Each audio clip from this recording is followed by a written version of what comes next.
Hi, Miss Jones. So this is my compsci final project, and I did a virtual piano with a drum machine. So let's just get started. My first class is the synth class.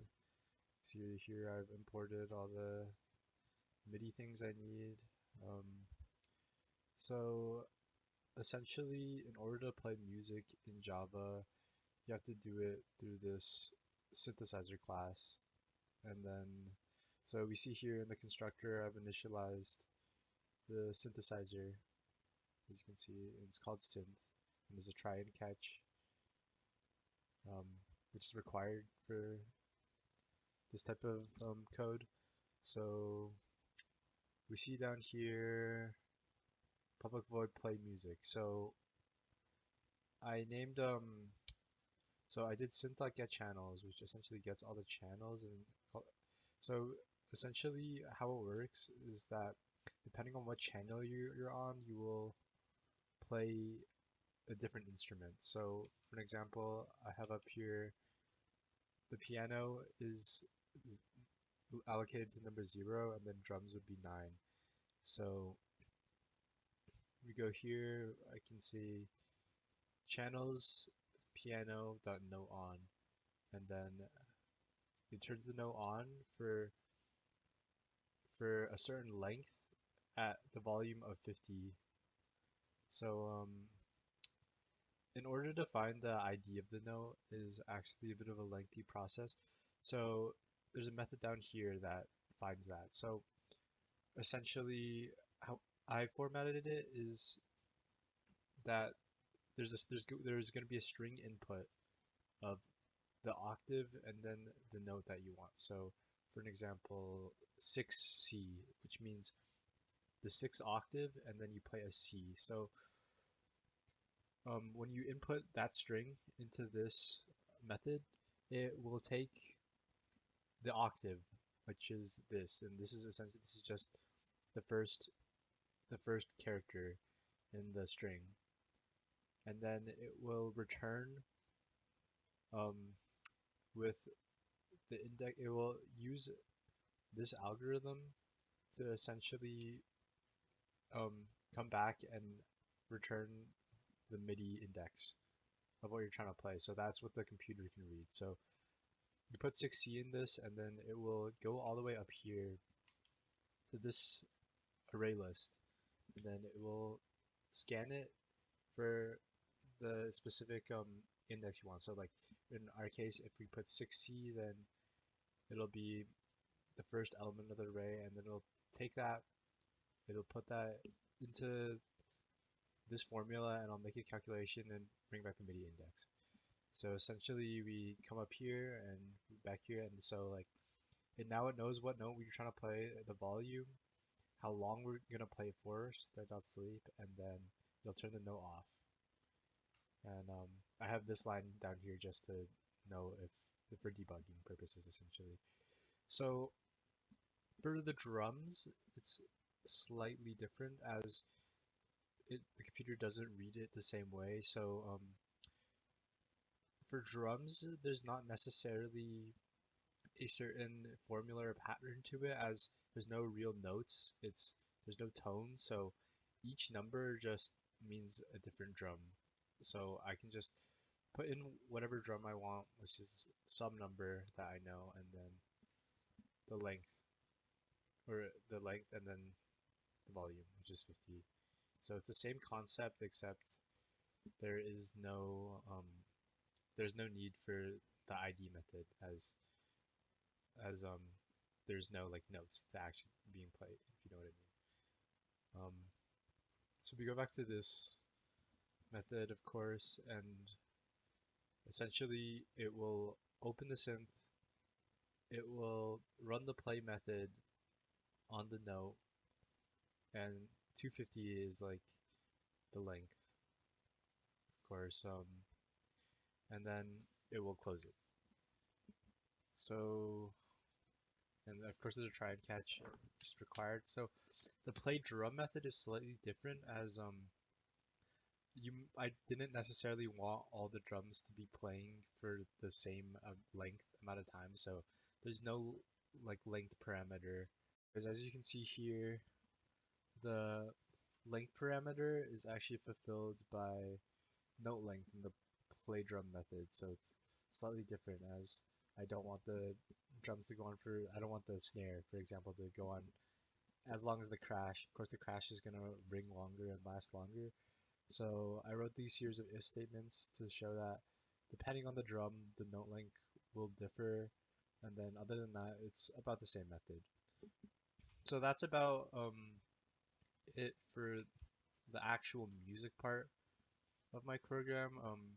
Now we're gonna get into the GUI, which is a large bulk of my code. So this is the code for the opening frame of my GUI.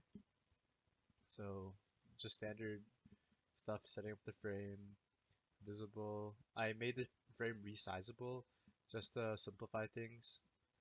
As if I make it just a small box, I can really easily see where everything is going, and I don't have to deal with it like how it looks differently when you resize it. So I set that to false.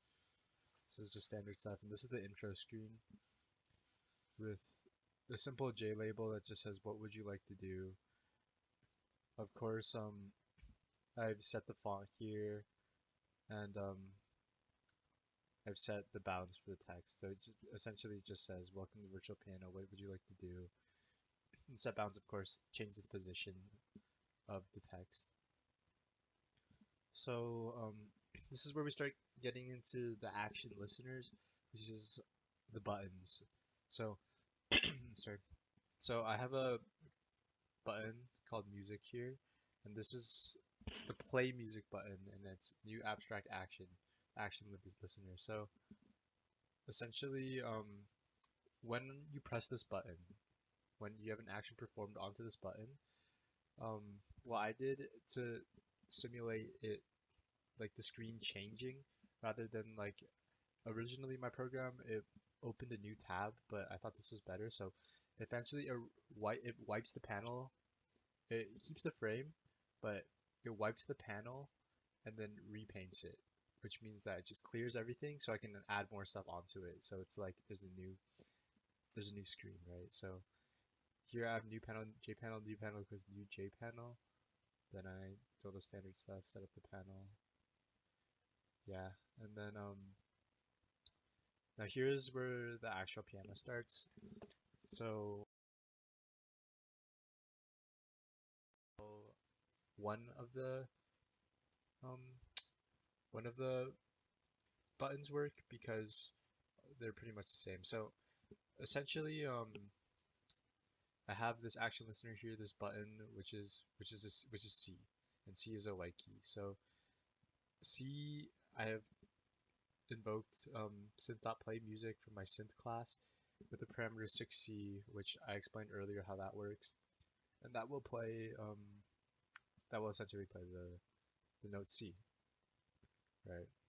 And then of course I've set bounds, and then I've actually set an image icon for each of the keys, and there's white keys and black keys, and C is a white key, so it's the icon for that. Essentially, it's all pretty much the same here.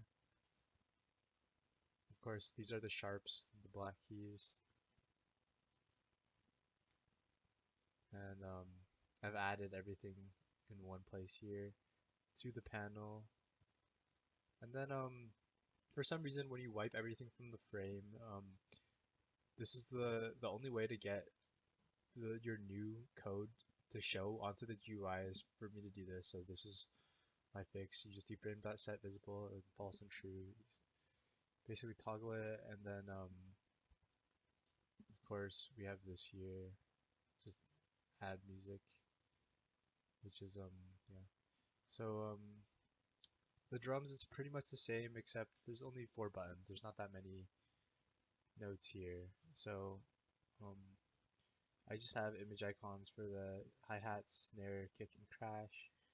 It's pretty much the same program, except of course here there's no string input. There's simply just the integer input of the MIDI index of which drum I want to play, because I don't have to worry about octave or anything like that. So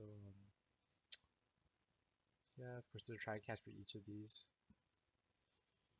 Let me scroll down here.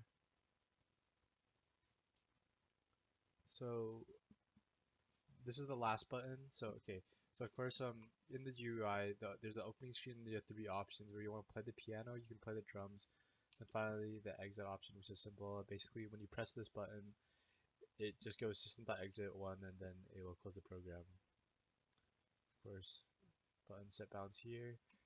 And other than my interface here, which I just used to plan my program, that's pretty much it. So I'm just gonna give a quick run through here. Gotta run it in main.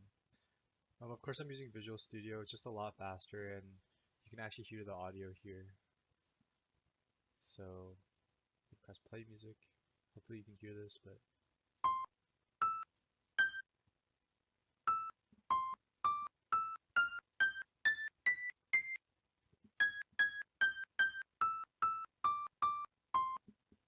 so that's pretty much my program. I guess I'll show you the drums too real quick. Press play drums.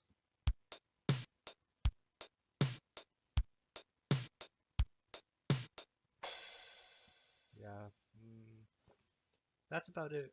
So I hope you enjoyed my program. Um, I had fun working with you this semester, and have a good one.